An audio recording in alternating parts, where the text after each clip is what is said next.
Hey there, I am Lauren, and when I talk about karma, I mean that it is the universe's way of keeping things in check, whether it takes 5 minutes or 5 years.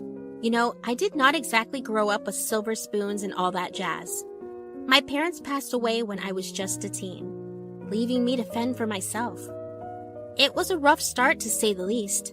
After their passing, I bounced around from one foster home to another, never really finding a place that felt like home.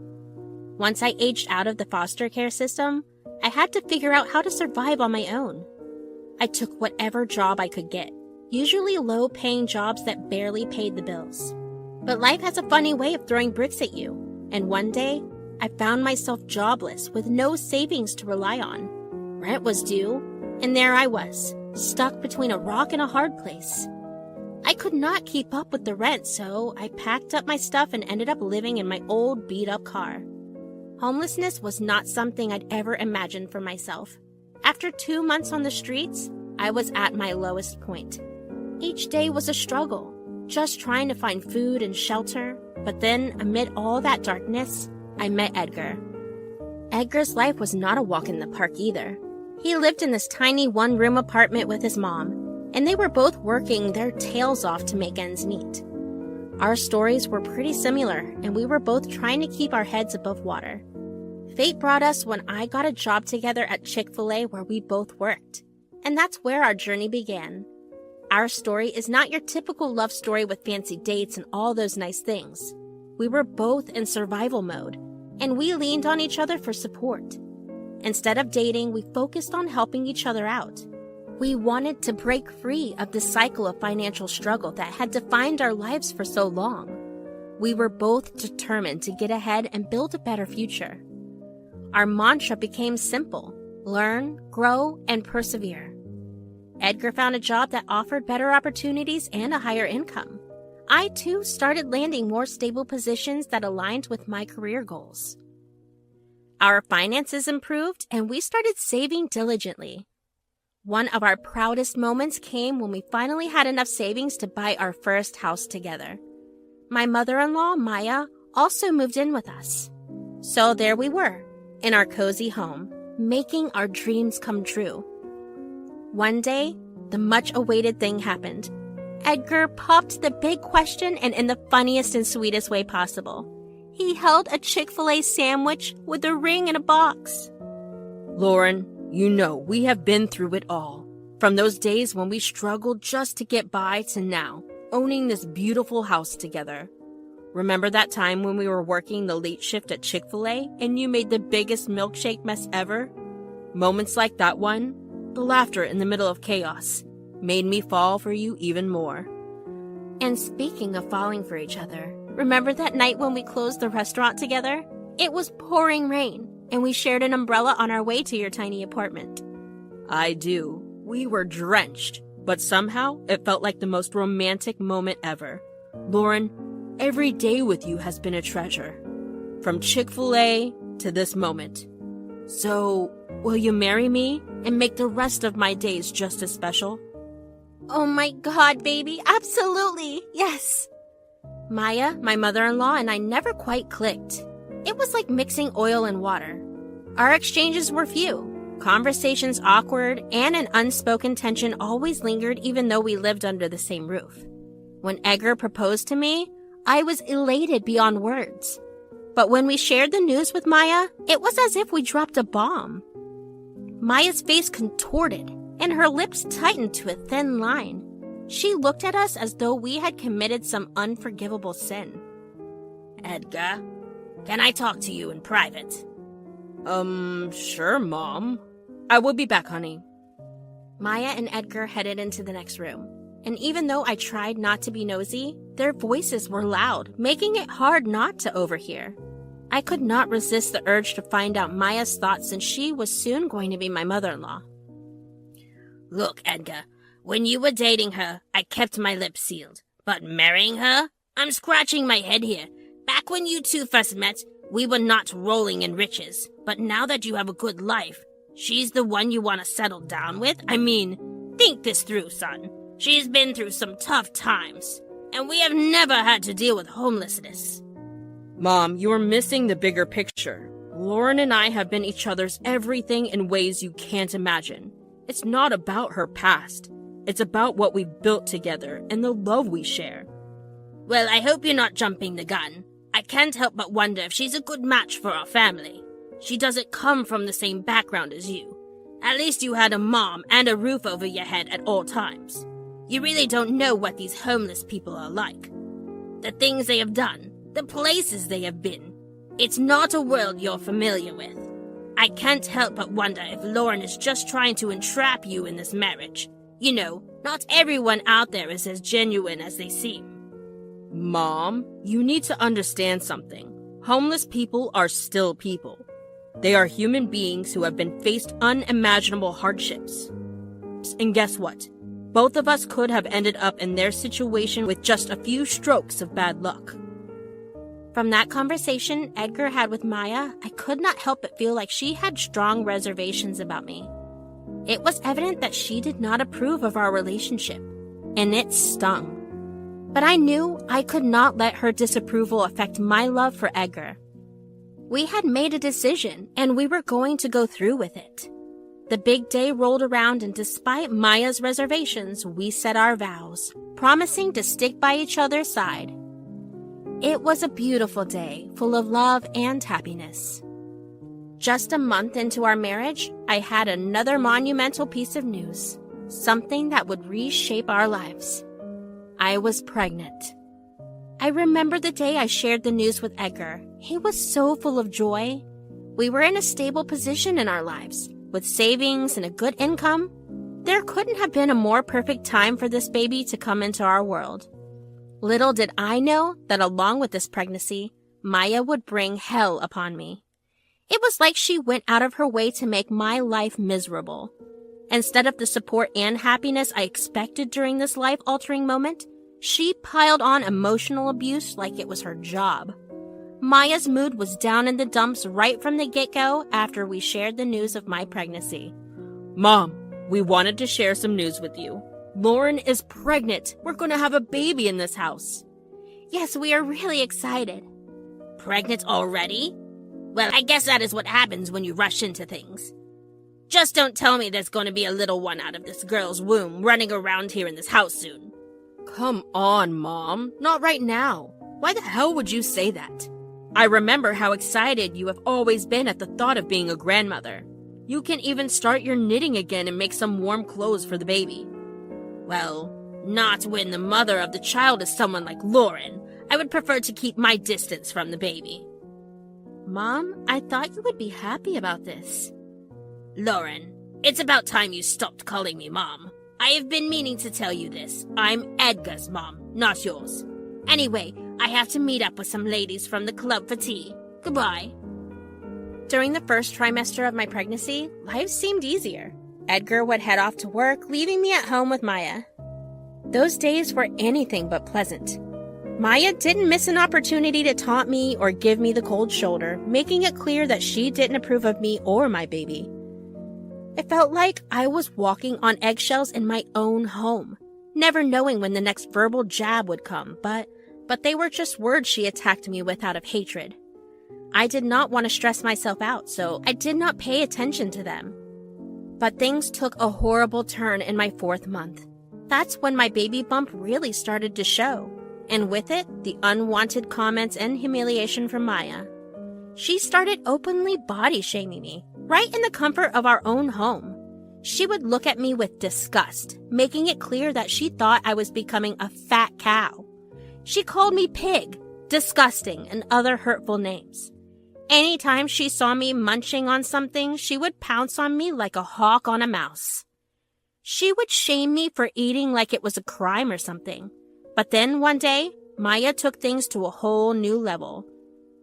She walked up to me with a piece of paper in her hand. I have got this diet plan for you. You have put on a lot of weight, and frankly, you look rather ugly these days. Seriously? Here's what you will be eating. A bowl of soup, a small salad, and some fruits. This does not seem like enough for me and the baby. Oh, don't worry. I took the exact same diet when I was pregnant with Edgar. I know what I'm doing. I will be preparing all your meals and you will stick to this plan. Maya, are you sure this is necessary? I have been following my doctor's recommendations. Doctors do not always know what's best. Trust me, this will get you back in shape. Okay, if you think it's for the best. Just don't tell Edgar. He won't get it. He doesn't believe in diets. And trust me, you don't want him to not be attracted to you anymore. It's a thing. I'm speaking from experience. Men like fit and beautiful women, not someone who has gained so much weight. For a month, I obediently followed Maya's strict diet plan. She made sure I stuck to it, and I could only have what was on that piece of paper. No deviations, no extra snacks. I must admit, the diet was effective in terms of weight loss, but it was not at all healthy. However, following the diet came at a cost. I constantly felt weak and fatigued. There were moments when I could not even stand properly, and Edgar noticed it too.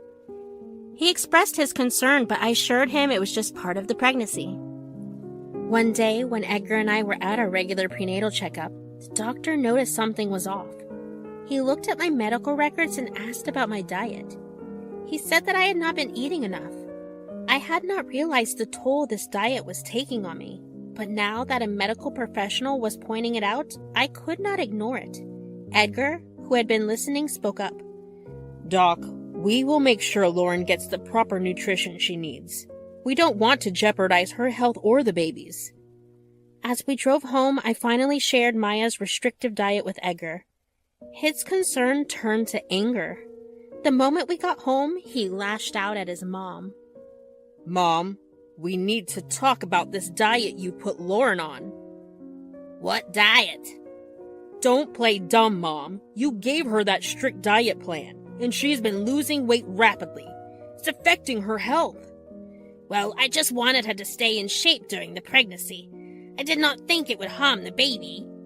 Mom, that's not how it works. The doctor said she needs proper nutrition for both her and the baby's health. I did not know it would be this bad. I thought I was doing what was best for her. Mom, you're a grown woman, and you've given birth before. You should have known better. Don't try to fool someone else with this act.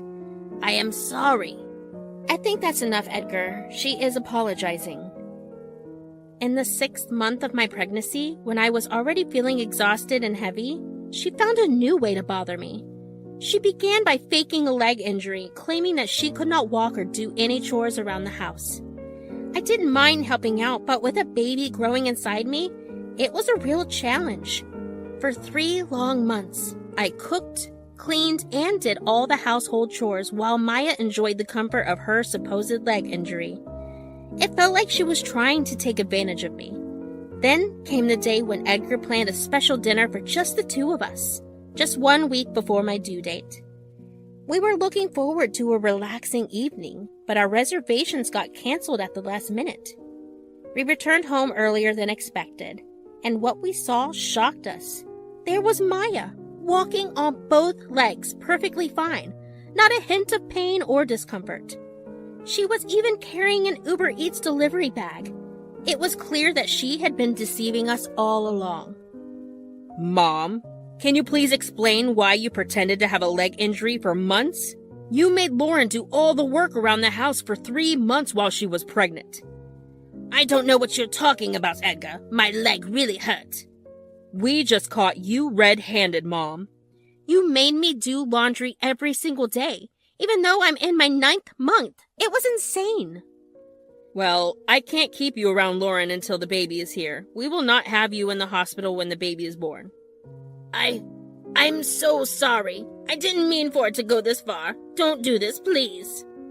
Your apology doesn't change what you did. You've caused me so much stress during this pregnancy, I can't even tell you.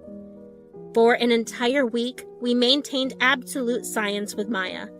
It wasn't easy, especially with the arrival of our baby, but we needed the space to breathe and process everything that had happened. Then, just as we were getting used to the calmness at home, the moment we had been eagerly awaiting and simultaneously draining finally arrived. It was in the kitchen when I felt a sudden gush of water running down my legs. My heart raced. I called out for Edgar, who rushed over in a panic when he saw the puddle forming at my feet. My water had broken, and there was no denying it. We had a plan in place, and I knew I did not want Maya anywhere near the delivery room. When I told Edgar it was time to go to the hospital, Maya insisted on coming along. It was clear she wanted to be there for the birth of her grandchild. We arrived at the hospital, and as I lay in my assigned room, I could not help but think about Maya. Even though things had been really rocky lately, she seemed like she really wanted to be here for the baby. She kept saying sorry, and maybe it was because I was about to become a mom, but I started to feel a bit more forgiving. The whole situation was just so emotional, you know? I guess I began to let my guard down a little. Edgar, call your mom. Ask her to come here. Maybe we can put this behind us, at least for now. Are you sure about this? Yeah, I'm positive. He pulled out his phone and dialed Maya's number. After a few minutes, Maya arrived at the hospital, having taken a cab. I know I've been terrible, and I should never have let my jealousy and anger mess things up like this. Maya, let's not focus on our problems right now. I want our baby's birth to be a happy moment for all of us. Can we try to get along today at least? As the hours passed, the pain intensified, and the doctor informed me that it was finally time. In the delivery room, I could see Edgar standing nervously in a corner, looking a bit queasy at the sight of blood. The doctors and nurses were focused on guiding me through the whole process. As I pushed and strained, the room seemed to fade away, and the only voices that reached me were those of the doctors and nurses encouraging me to keep going. Then, in the midst of it all, I heard Maya's voice. She said something I couldn't quite make out, but it caught me off guard and momentarily pulled me out of my focused state. Hey, are you really sure about all this? I mean, look at Lauren, all sweaty and in pain. And with that figure, she looks like a pig. She's not pretty. She's not smart. Not right now, Mom. Well, I'm just saying this as your mother. Do you really want her baby? You've got time to think about it, you know. She used to be homeless, and who knows what she did back then to survive. Maybe even got cozy with other people. You know how promiscuous some women can be. They can never change. How dare you question Lauren's character like that, Mom? I mean, I'm just saying, are you really sure this baby she's pushing out right now is yours? Mom, enough. You think you can get in my head like that? Get out of this room before I cause a scene. Okay, fine. But really, son, you better think this through. As Maya left the room, I felt utterly exhausted. I almost passed out from the intensity of it all. But then the nurses gently placed my baby boy in my arms, and all that pain seemed worth it. I was overwhelmed with happiness, holding my little one close.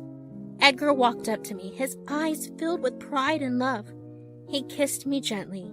He walked out without saying a word and came back inside again with Maya this time. Mom, you owe Lauren an apology for all the trouble you've caused. Nah, not going to. Mom? Fine.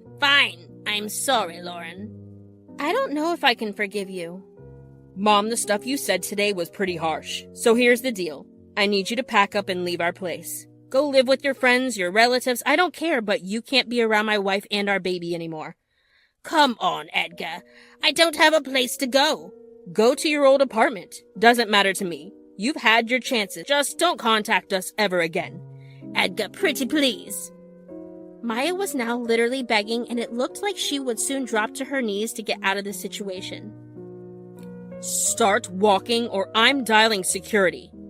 Today marks 1 month since our adorable Andrew came into the world. He is our second son, and of course we have Cal. It feels like just yesterday he was born. Life has done a complete 180 for me, and I have come a long way, I must say. I am a mother of 2, and I still cannot believe it. Delivering my baby reminded me of this whole thing I dealt with while I was pregnant with Cal for the first time, and when Maya was around, so I decided to write it down here. My second pregnancy was far better than the first one. And if you're wondering where Maya has been for these last 2 years, we simply don't know. When she first moved out, she went to stay with her distant cousin, and ever since then, we haven't heard from her. At first, I felt a bit guilty about kicking her out like that, but really? It's just karma catching up with her, plain and simple. It might not happen overnight, but eventually the universe evens the score. Edgar and I busted our butts to build a life together, making our dreams a reality. I can't help but think that maybe the universe has a way of making things right after all.